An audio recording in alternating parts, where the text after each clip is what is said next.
यार दोस्तों, जय हिंद। कैसे हो आप लोग सभी लोग।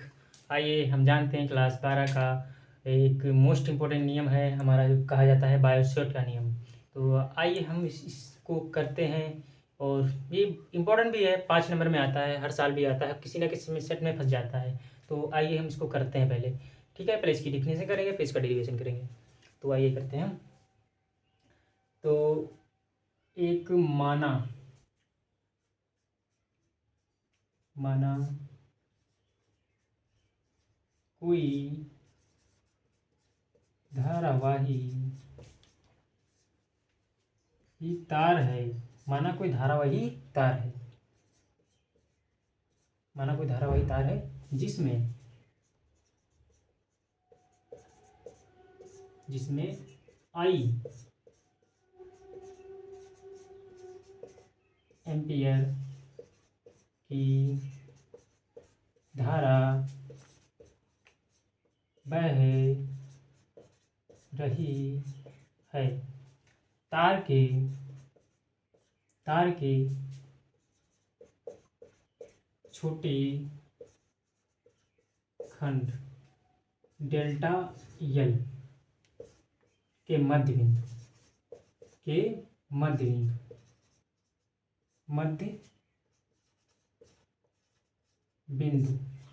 बिंदु ओ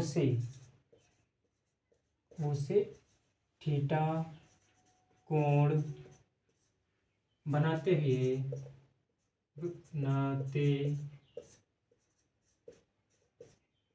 हुए आर दूरी पर कोई बिंदु पी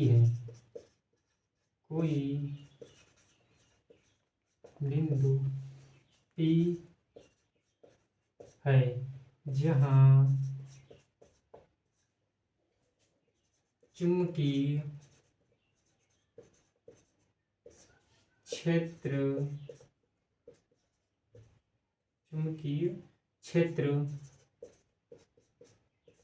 की तीव्रता ज्ञात करनी है। यहाँ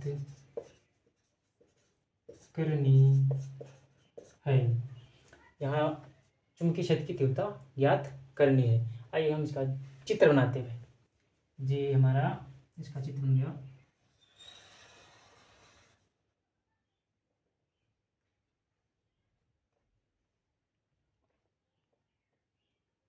ये हमारा चित्र हो गया।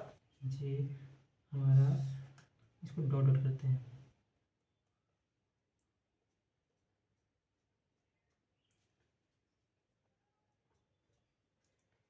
ये हमारा थीटा हो गया। ये मध्य बिंदु हो गया। ये डेल्टा एल अल्फा, जैसे आर दूरी पर कोई बिंदु पी है। आर दूरी पर कोई बिंदु पी है और जिसमें आई एम्पीयर की धारा बह रही है। अब हम इसको डिफिनेशन के तौर पर समझते हैं कि माना कोई धारावाही तार है जिसमें आई एम्पीयर की धारा बह रही है। बह रही है।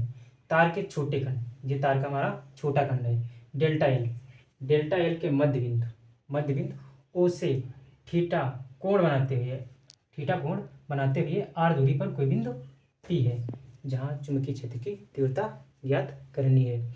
और अब यहाँ पे लिखेंगे हम बायोसोट के नियम के अनुसार। बायोसोट के नियम के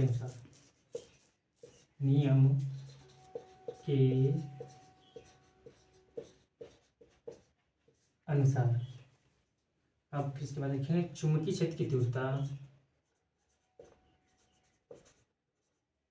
चुंबकीय क्षेत्र की तीव्रता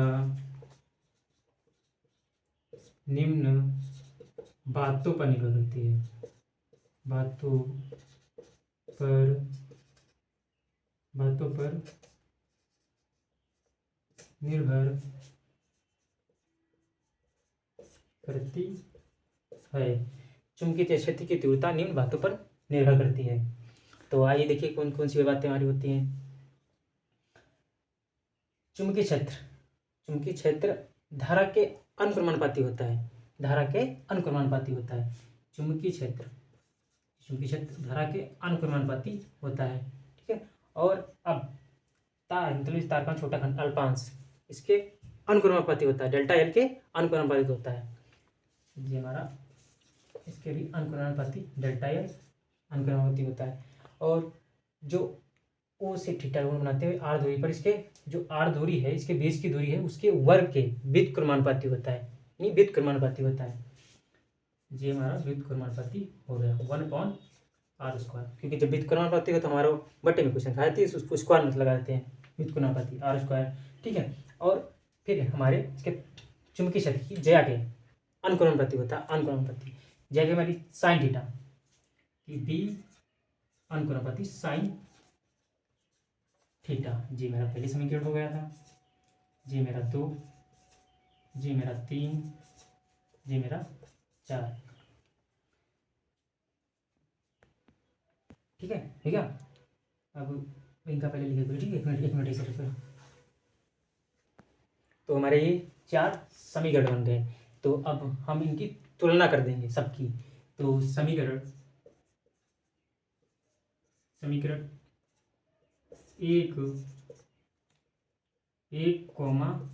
2, 3 व 4 की तुलना करने